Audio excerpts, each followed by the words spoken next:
Il se passe des choses aux funérailles qui ne peuvent donc se produire nulle part ailleurs. Le deuil dépouille tout.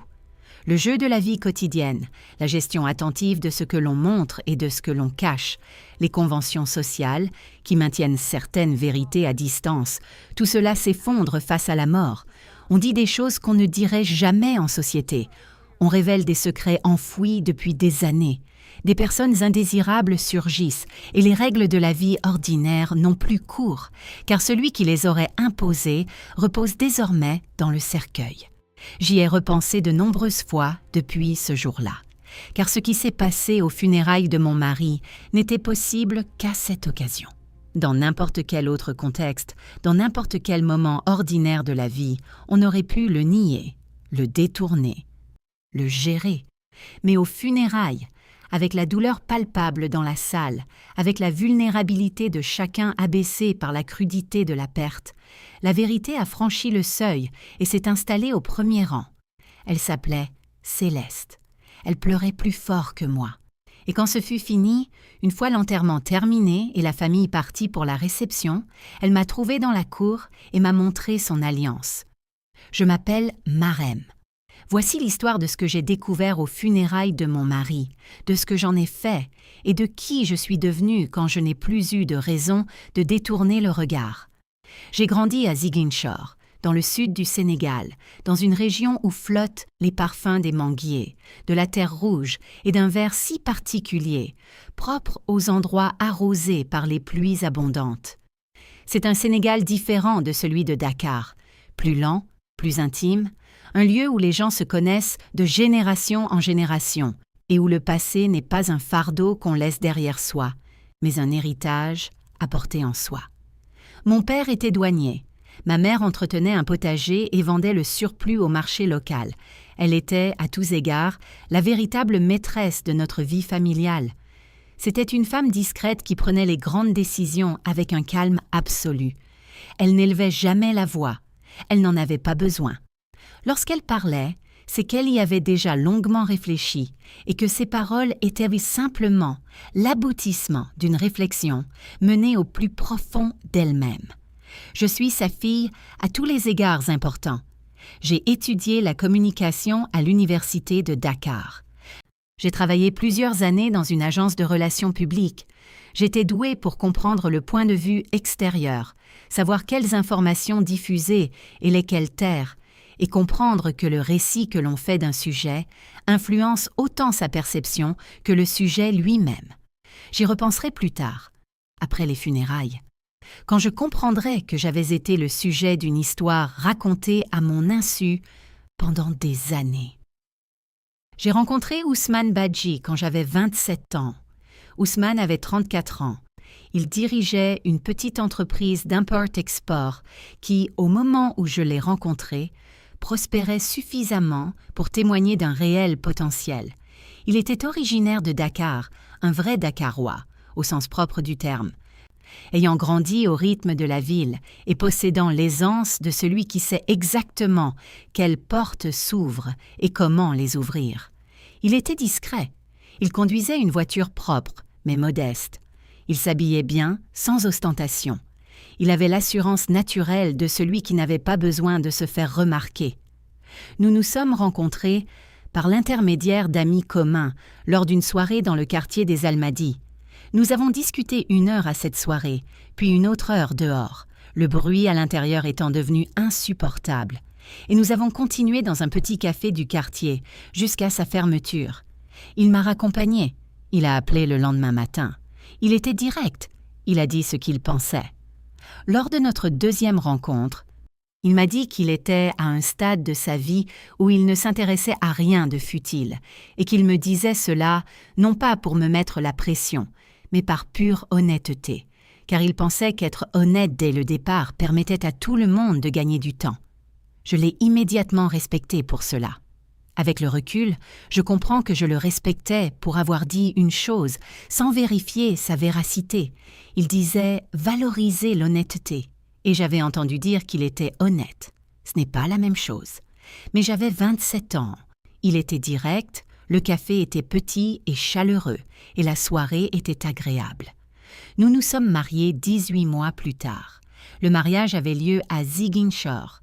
Le jardin de ma mère était en pleine floraison et la cour embaumait. La famille d'Ousmane était venue de Dakar, une grande délégation, élégante et chaleureuse. Sa mère m'a serrée dans ses bras et m'a dit que j'étais belle et que son fils était chanceux. Ses amis ont prononcé des discours. Mon père a pleuré, chose que je ne lui avais jamais vue. C'était un beau mariage, un vrai. Le genre de mariage où le bonheur qui règne n'est pas fin, mais authentique, ressenti par des personnes réellement heureuses. J'étais heureux, vraiment, complètement heureux. Nous avons emménagé dans un appartement sur le plateau à Dakar. Nous avons construit notre vie. J'ai continué à travailler dans l'agence de relations publiques et j'ai fini par accéder à un poste à responsabilité. L'entreprise d'Ousmane a connu une croissance importante durant les 3 premières années de notre mariage. Il a diversifié son offre en lançant une 3e gamme de produits et en ouvrant un 2e bureau à Abidjan. Le bureau d'Abidjan l'obligeait à voyager fréquemment, parfois 2 semaines par mois. J'ai accepté car l'activité était bien réelle, l'expansion était concrète, la croissance du chiffre d'affaires était tangible et documentée. Je n'étais pas une femme qui avait besoin de la présence quotidienne de son mari. J'avais ma propre vie. Je ne l'attendais pas. Je lui faisais confiance. Pendant 7 ans, je lui ai fait confiance, sans réserve, sans ce petit doute que certaines femmes conservent par crainte d'une trahison. Je lui ai fait confiance comme on fait confiance à quelqu'un qu'on a choisi entièrement, c'est-à-dire sans retenue. J'étais en cela peut-être naïf, ou peut-être que je ne voulais tout simplement pas savoir ce que cela aurait impliqué. Il y a une différence. J'ai passé du temps à comprendre laquelle des deux s'est avérée exacte pour moi. Je pense qu'il s'agissait des deux, à différents moments et dans des proportions différentes. Ousmane est décédé un jeudi matin d'octobre. Il avait 44 ans. Un arrêt cardiaque soudain, sans prévenir, la cruauté même de la disparition d'un homme d'apparence si saine. En un instant. Il était allé au bureau. Son assistante m'avait appelé à 11 heures du matin. Je me souviens du timbre de sa voix, de la façon si particulière dont elle a prononcé son nom. Et comment, dès ses premiers mots, je le savais déjà. J'ai pris la voiture pour aller à l'hôpital. Il était déjà parti quand je suis arrivée. Je suis restée assise avec lui pendant 2 heures. Je lui tenais la main, je lui ai parlé. Je ne sais pas ce que j'ai dit. Je ne me souviens pas des mots exacts. Je me souviens de la qualité du silence dans cette pièce, le silence si particulier d'un lieu où quelqu'un qu'on aime est présent physiquement et absent de toute autre manière. J'ai appelé sa famille. J'ai appelé ma famille.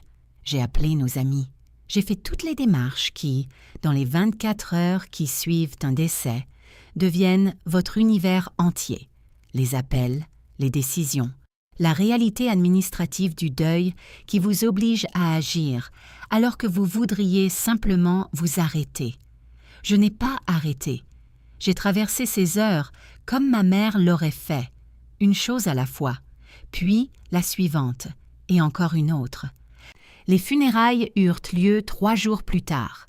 C'était une grande assemblée. Ousmane avait un excellent réseau. Son travail l'avait mis en contact avec de nombreuses personnes et il possédait un véritable don pour entretenir les relations, pour faire en sorte que les gens se sentent importants et qu'on se souvienne d'eux.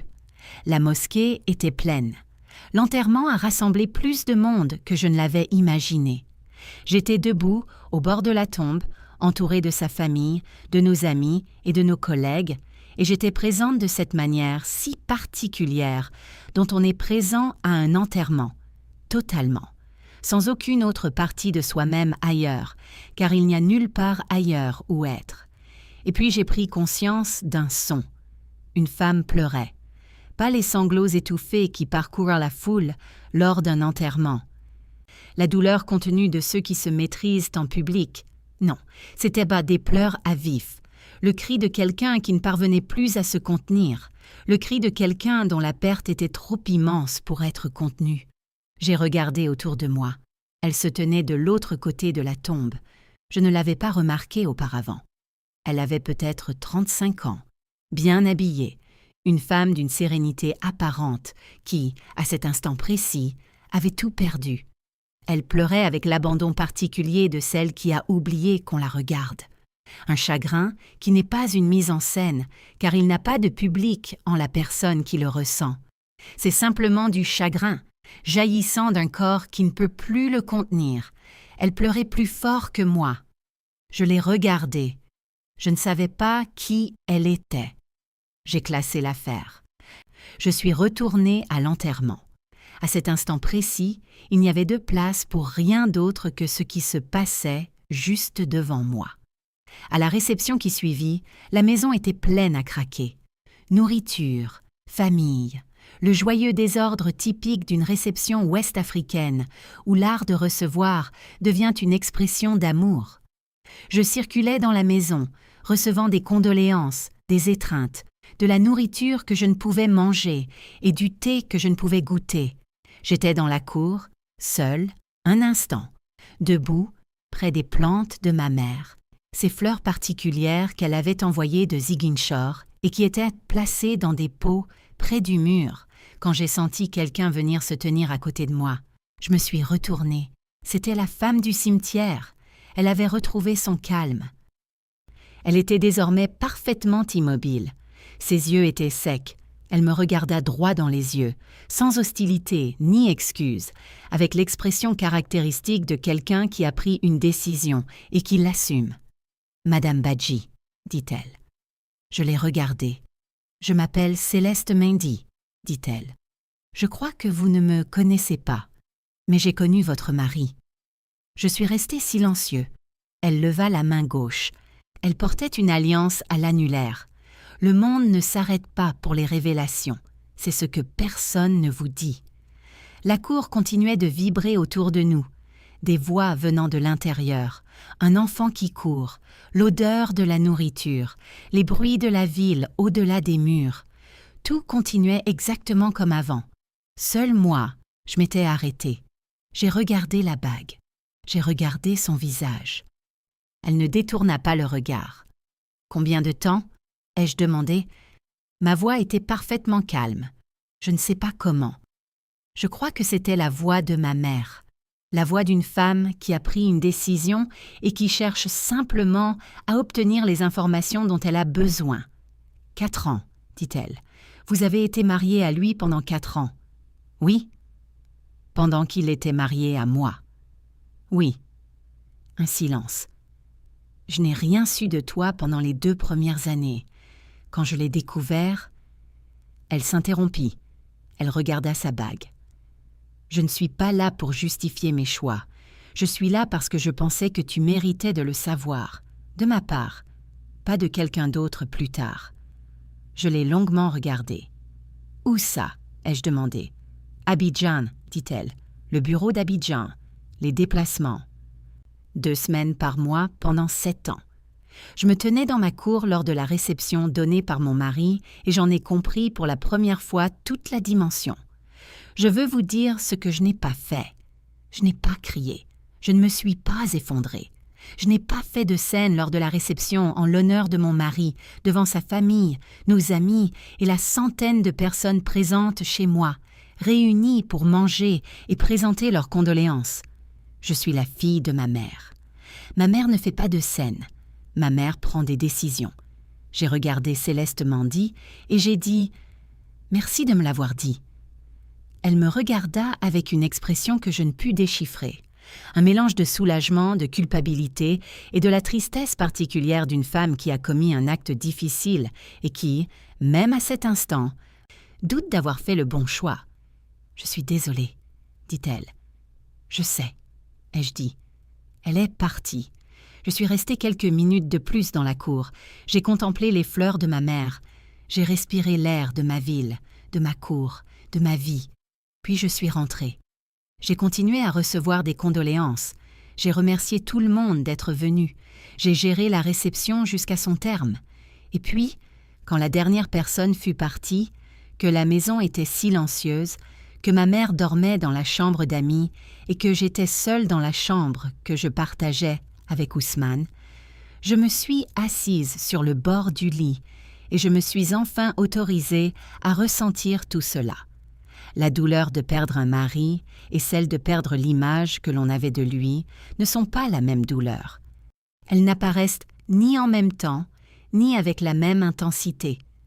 La première douleur m'envahissait déjà, dès l'instant où l'assistante avait prononcé son nom au téléphone, ce jeudi matin-là. La seconde est arrivée plus tard, à son propre rythme, par strates successives. Le chagrin accumulé au fil des années. Cette année d'un mariage auquel j'avais cru sans réserve. Cette année de confiance absolue accordée à quelqu'un qui menait une double vie dans une autre ville. Cette année passée au bureau d'Abidjan, à voyager, à subir ces absences que j'avais acceptées parce qu'elles étaient réelles.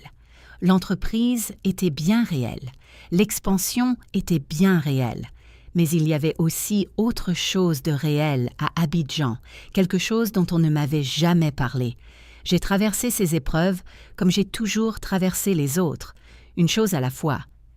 Avec la patience particulière d'une femme qui a appris de sa mère que la bonne réaction face à une épreuve difficile n'est pas de tenter de la contenir, mais de la traverser pleinement.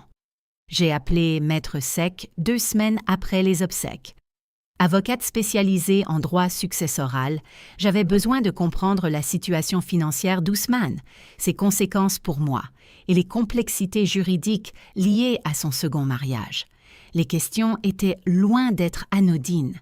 Ce second mariage, selon les documents, la juridiction et les démarches entreprises par Ousmane, nécessitait l'intervention d'une experte. Maître Sec était méticuleuse. La situation était, comme elle me l'avait prédit, complexe. Ousmane avait été prudent, ou peut-être pas assez, sur des points qui avaient des conséquences diverses. Le bureau d'Abidjan, certains actifs qui étaient en détenus, certains montages financiers, mais j'étais mariée depuis 7 ans au Sénégal, légalement et pleinement, et cela comptait. Maître Sec était très doué pour travailler avec les poids. Je veux vous parler de Céleste. Je sais que certains lecteurs voudront qu'elle soit la méchante de l'histoire, la femme qui savait et qui est restée, celle qui est apparue aux funérailles et a pleuré plus fort que l'épouse qui ignorait tout. Je ne peux pas la désigner comme la méchante, non pas parce que ce qu'elle a fait était juste. Rester dans un mariage qu'elle savait être une tromperie était un choix que je n'aurais pas fait, mais parce que celui qui a fait le choix qui a créé cette situation, c'est Ousmane. C'est lui qui avait 2 mariages. C'est lui qui voyageait entre 2 villes, menant une double vie. C'est lui qui me regardait droit dans les yeux chaque fois qu'il rentrait d'Abidjan, sans rien dire. Céleste est venue dans ma cour lors de ses funérailles et m'a dit la vérité, alors qu'elle n'y était pas obligée. Il aurait été plus simple et moins douloureux pour nous deux qu'elle soit partie sans rien dire. Elle est venue me le dire parce qu'elle estimait que je méritais de le savoir de sa bouche. J'y ai souvent réfléchi. Je ne sais pas si j'aurais agi de la même manière. Je pense que j'en aurais eu envie. Je ne suis pas certaine d'en avoir eu le courage. Je ne l'ai plus revu. Nous ne nous sommes plus parlé. Mais je repense parfois à cette femme au bord de la tombe, pleurant à chaudes larmes, submergée par un chagrin trop grand pour la circonstance qui aurait dû la contenir. Elle aussi l'avait aimé. Quoi qu'il ait été, elle l'avait aimé. Et elle s'était tenue dans cette cour et m'avait dit la vérité, alors que sa douleur était encore vive et que son alliance brillait toujours à son doigt. Ce n'était pas rien. La procédure judiciaire a duré presque 1 an. Ce fut une épreuve difficile. Ce genre de choses n'est jamais agréable. Mais Maître Sec a été excellent et très consciencieux. Et au terme de la procédure, j'avais une vision claire de mes droits, de mes biens et de mon avenir. J'ai vendu l'appartement du plateau. Il avait d'abord appartenu à Ousmane, puis il était devenu le nôtre, mais je ne voulais plus rester dans un espace qui reflétait désormais une version de ma vie que je percevais différemment. J'ai emménagé dans un appartement plus petit dans le quartier de la Médina, un quartier que j'avais toujours aimé, un quartier à l'énergie particulière, ancien et vivant, et qui avait tout pour lui. Je suis restée 1 année de plus dans cette agence de relations publiques. Puis, je suis partie. Cela faisait quelque temps que je songeais à travailler à mon compte. Le cabinet était bien, mon poste aussi, mais il y avait un plafond de verre toujours visible, et je gérais mes ambitions en contournant ce plafond plutôt qu'en le surmontant. La mort d'Ousmane et tout ce qu'elle a révélé ont eu un effet révélateur. Quand la version de votre vie à laquelle vous croyez s'avère avoir été en partie construite sur des mensonges, une question cruciale se pose. Qu'est-ce qui est réellement réel? Qu'est-ce que je possède vraiment? Qu'est-ce qui m'appartient vraiment? Ma réponse résidait dans mon savoir, mes années de pratique. Mon aptitude particulière à comprendre comment les histoires sont racontées, comment elles sont perçues et ce qui amène les gens à croire ce qu'ils entendent. J'ai fondé Badji Communication, 6 mois après le règlement de la succession. J'y ai donné mon nom, celui que j'ai conservé et qui m'avait toujours appartenu. Badji. Communication compte désormais 12 clients. Je travaille avec 3 employés et 2 pigistes. Mes clients sont des entreprises et des organisations qui ont besoin de communiquer des informations importantes aux personnes concernées. J'excelle dans ce domaine. J'y ai toujours excellé. Mais je vais mieux maintenant qu'avant les funérailles, car je comprends désormais pleinement le lien entre vérité et confiance, un lien que je comprenais auparavant de façon théorique. Je comprends ce qui se passe lorsque le récit que l'on fait ne correspond pas à la réalité sous-jacente. Je comprends le coût précis de cet écart pour la personne trompée et, finalement, pour celle qui trompe. Ousmane n'est plus là. On ne peut plus lui demander des comptes au sens habituel du terme. Mais malgré tout, les comptes ont été rendus dans le processus judiciaire, dans le règlement financier, dans la clarté particulière que sa mort, ses funérailles et la présence de cette femme dans la cour ont apporté à ma vie. La vérité lui a tout coûté. Ce n'était pas un prix qu'il avait choisi. Il est mort avant d'avoir eu le choix. Mais le coût était bien réel. J'ai 38 ans. Je vis dans la Médina, dans un appartement que j'ai choisi pour sa luminosité matinale. Je dirige ma société. J'appelle ma mère tous les dimanches. Je retourne à Ziguinchor 2 fois par an et je m'assieds dans le jardin aux senteurs de mangue et de terre rouge. Et je ressens, dans ce jardin, la continuité particulière d'une vie qui n'a pas connu de rupture, même quand elle aurait dû. Elle a pleuré plus fort que moi à ses funérailles. Puis elle m'a montré son alliance, et j'ai repensé à ces 2 choses à maintes reprises depuis. Les pleurs d'une femme qui l'aimait, dont le chagrin était trop grand pour le réceptacle qu'elle tentait de contenir. Un chagrin véritable. Quoi qu'il en soit, ce chagrin était bien réel. La bague, une femme qui a décidé que je méritais la vérité, qui a porté cette décision jusqu'à un enterrement. S'est tenue dans une cour et a dit l'irréparable, car elle avait décidé que c'était la chose juste à faire. Il m'arrive de penser à elle lorsque je suis assise à mon bureau, en train de travailler sur un projet pour un client, sur la manière de raconter une histoire, de partager des informations, quand, comment et avec quel soin. Je pense, elle m'a dit la vérité de la manière la plus difficile possible, au moment le plus difficile possible. Et c'est la chose la plus utile que quiconque ait jamais faite pour moi, car la vérité, quelle que soit la manière dont elle arrive, vous donne une base sur laquelle construire. Et j'ai toujours su construire.